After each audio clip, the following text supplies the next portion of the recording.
सुप्रभात बच्चों। आशा करती हूँ कि आप सभी स्वस्थ होंगे और आप सभी जो है मानसिक रूप से, शारीरिक रूप से स्वस्थ होंगे। मैं भारती मिश्रा, केंद्रीय विद्यालय IIT से आज आप सबके समक्ष एक पाठ लेकर के प्रस्तुत हुई हूँ। मैं कक्षा 11 के वितान से राजस्थान की रजत बूंदें लेकर के आपके समक्ष यहाँ पर उपस्थित हुई हूँ। राजस्थान की रजत बूंदें लेखक अनुपम मिश्र जी के द्वारा लिखी गई एक कृति है। अनुपम मिश्र जी का जन्म 1948 में महाराष्ट्र के वार्धा जिले में हुआ था और यह हमेशा से ही प्राकृतिक मुद्दों से जुड़े हुए व्यक्ति रहे हैं। इन्होंने करीब 20 पुस्तकों का लेखन कार्य किया और करीब इनकी सबसे प्रसिद्ध जो रचनाएं रही हैं वे हैं आज भी खड़े हैं तालाब और राजस्थान की रजत बूंदें। ये जो पाठ है ये विशेष रूप से चर्चित कृति रही है इनकी। 1977 में यह गांधी शांति प्रतिष्ठान के पर्यावरण कक्ष से समृद्ध हुए और इन्होंने पर्यावरण के लिए बहुत सारे काम किए। आज हम यहाँ पर राजस्थान की एक समस्या लेकर के उपस्थित हुए हैं इस पाठ के माध्यम से। राजस्थान में पानी की समस्या से जूझ रहे हैं। यह पाठ उनके लिए सिर्फ एक समाधान नहीं है, एक पक्ष प्रस्तुत करता है कि किस तरह से राजस्थान में हम पानी की समस्या को कम कर सकते हैं। बल्कि यह जमीन की उन अतल सच्चाइयों से, गहराइयों से जीवन की पहचान कराता है। यह पाठ जो है यह रचना धीरे धीरे भाषा की एक ऐसी दुनिया में ले जाती है जहाँ कविता नहीं, कहानी नहीं, बल्कि पानी की कलकल ध्वनि से परिचित कराता है और हमारे सामने एक नया पक्ष प्रस्तुत करता है कि किस तरह से हम अपने जीवन को और अधिक सरल बना सकते हैं। राजस्थान की रजत बूंदें। रजत का अर्थ है चांदी जैसी, अर्थात पानी का रंग चांदी जैसा होता है, इसीलिए इस पाठ को रजत बूंदें कहा गया है। इस पाठ में चेलवांजियों के द्वारा चेलवांजी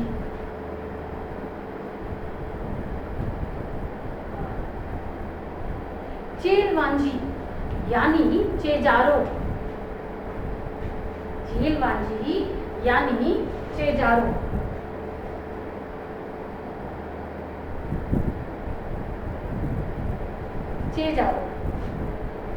एक ऐसा समूह है जो कुइयों को बनाने में दक्ष है। वो राजस्थान में छोटी छोटी कुइयों को बनाते हैं।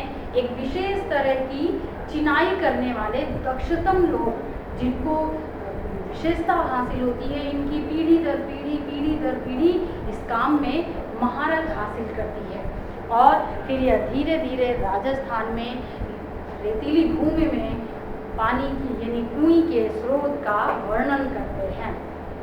ये जो पाठ है, फिर इसके पश्चात कुएं। अब एक शब्द आया आपके समक्ष यहाँ पर,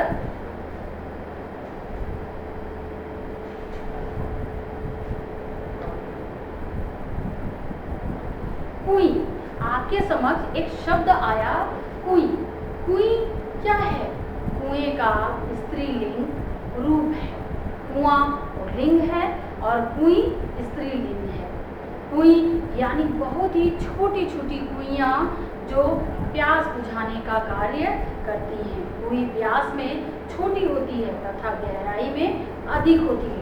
कुएं की लंबाई चौड़ाई बहुत ज़्यादा होती है। 120 फीट से 150 फीट तक कुएं की गहराई हो सकती है।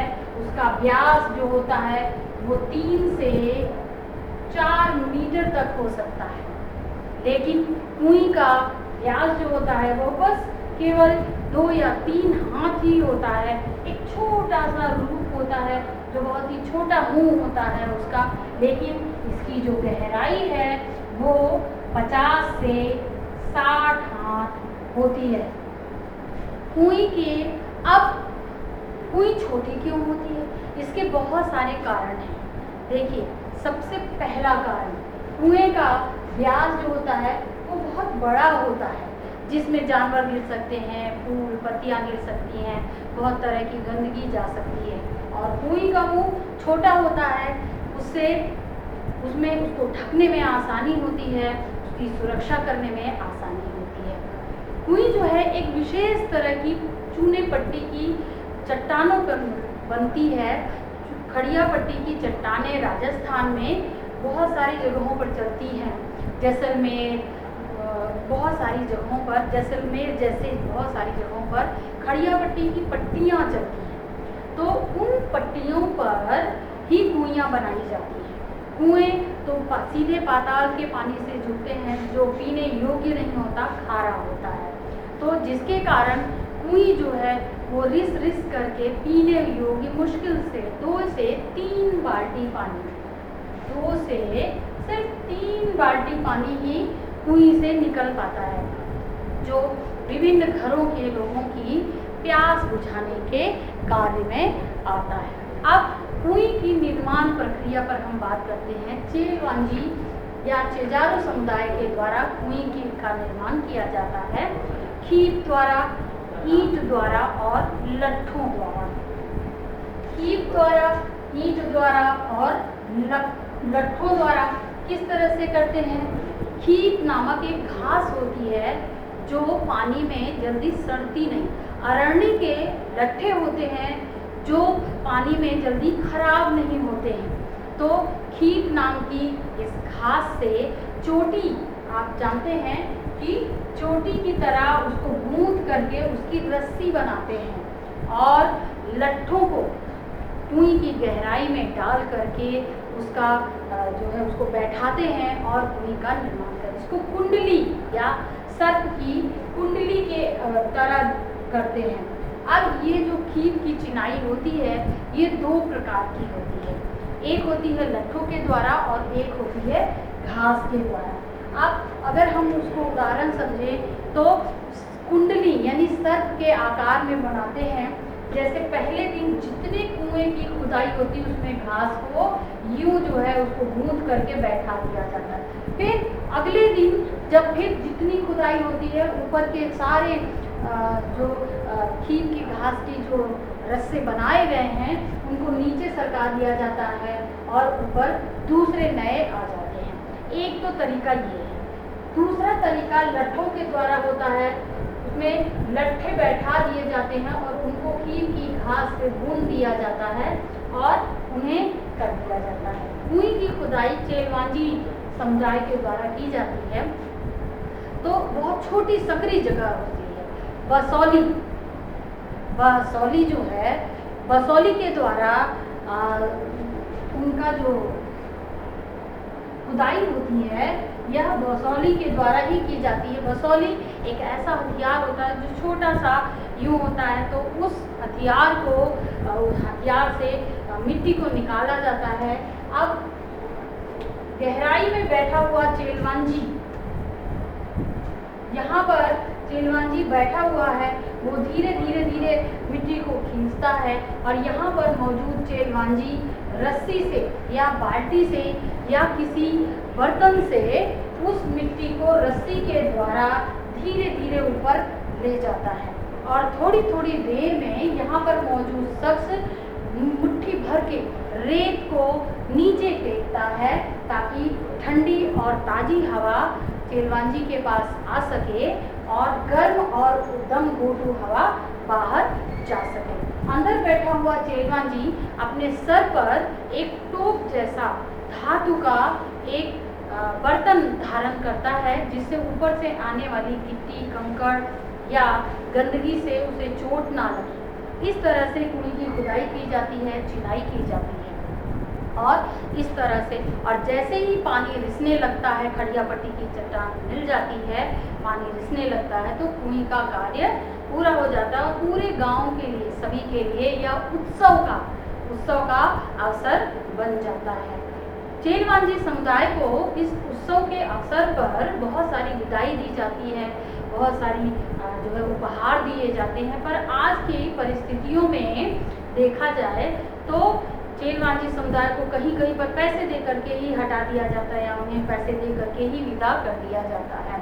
तो अब वो जो परिस्थितियां हैं वो बदल रही हैं और इस तरह से जो है उनके साथ किया जाता है। कहीं कहीं पर वर्ष भर उन्हें फसलों के हिस्से भी दिए जाते थे। त्योहारों पर उन्हें बुलाया जाता है, उनका सम्मान किया जाता है और इस तरह से कुएं का निर्माण होता है।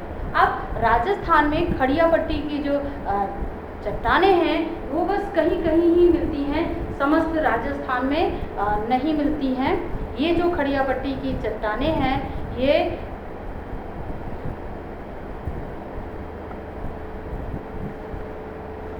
जो है कहीं कहीं पर मिलती हैं। अब यहाँ पर जब कुएं का निर्माण कार्य पूरा हो जाता है तो कुएं के मुंह पर चरसी लगा दी जाती है, चरसी यानी घिर्री बैठा दी जाती है और चरसी के द्वारा पानी निकाला जाता है। अब आप सोच रहे होंगे कि चरसी क्या होता है। यह चमड़े का या किसी जो है मोटे कपड़े का एक ऐसा बना दिया जाता है और इसके मुंह पर लोहे का एक छल्ला बैठा दिया जाता है, जिससे कुएं में जाने के बाद यह छल्ला जो है वो नीचे ज़मीन से टकराता है और पानी जो भी 24 घंटे में 2-4 बाल्टी पानी जो भी इकट्ठा हुआ है वो सारा का सारा पानी मिल जाता है। खड़िया पट्टी की चट्टानें जो हैं ये रिस करके 24 घंटे में बूंद बूंद कर नेती करती हुई यह जो है राजस्थान की समस्या का एक अलग ही रूप प्रस्तुत करती हैं। अब राजस्थान में 3 तरह के पानी पाए जाते हैं, उनकी बात करना बहुत ही आवश्यक है। सबसे पहला होता है पालर पानी,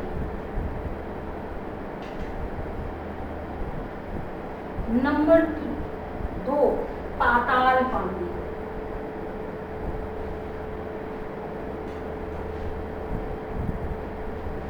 नंबर 3 रेजानी पानी। ये 3 तरह के पानी राजस्थान में पाए जाते हैं।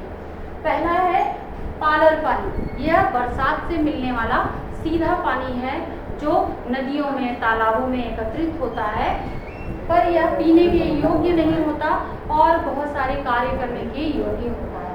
दूसरा है पाताल पानी। ये कुओं में पाया जाता है, स्रोतों से मिलता है, लेकिन यह पाताल पानी मिल करके भूगर्भ के स्रोतों से मिल करके खारा हो जाता है, जिसकी वजह से यह पीने के योग्य नहीं होता है। खड़िया पट्टी पर मिलने वाला पानी है रेजानी पानी। रेजानी पानी वो पानी है जो खड़िया पट्टी की चट्टानों पर बरसता है और नमी के रूप में रेत में समाहित हो जाता है और धीरे धीरे वर्ष भर वो कुइयों के प्यास को बुझाता है। इसी को रेजानी पानी कहते हैं। क्योंकि यह पाताल पानी से मिल नहीं पाता, खड़िया पट्टी की चट्टानें होती हैं तो वहाँ पर ये जो है मिल जाता है। अब राजस्थान की रेत की विशेषता है कि वो आपस में स्वतंत्र होते हुए भी वे एक हैं। जब पानी बरसता है तो उसकी परत जो होती है रेत की वो जल्दी सूख करके फैल जाती, तो नमी जो है वह जो है वाष्पीकरण नहीं हो पाता है उसका, तो पानी नमी के रूप में वहीं पर रुक जाता है। राजस्थान के रेत की विशेषता होती है, इसके कण जो होते हैं, इसके जो कण होते हैं वो बहुत ही मोटे होते हैं। इसके जो रेत के कण होते हैं वो बहुत ही मोटे होते हैं, जिसकी वजह से वे आपस में चिपकते नहीं हैं। पानी बरसने पर वे दिखता तो है चिपक रहे हैं, पर वे आपस में चिपकते नहीं हैं, जिसकी वजह से नमी जो है वो धूप होने पर वाष्पीकरण नहीं हो पाता है, तो जिसकी वजह से पानी सुरक्षित रहता है। बल्कि और सारी जो आपको खेतों में मिट्टी, दोमट मिट्टी दिखाई देती है और भी बहुत सारी जो मिट्टी आपको दिखती है, दोमट मिट्टी की विशेषता होती है कि उसके मॉलिक्यूल्स यानी कण जो हैं वो बहुत ही छोटे होते हैं और वो आपस में पानी बरसने पर चिपक जाते हैं, जिसकी वजह से जब वो सूखते हैं तो वो एक दूसरे को छोड़ नहीं पाते हैं और दरारें, धरती में दरारें पड़ जाती हैं और नमी का वाष्पीकरण हो जाता है, यानी कि उनका जो है वो भाप बन के उड़ जाते हैं। लेकिन रेत की विशेषता होती है कि ये जो है पाठ को आज हम यहीं पर समाप्त कर रहे हैं। इसका अगला अंश जो है हम फिर लेकर के उपस्थित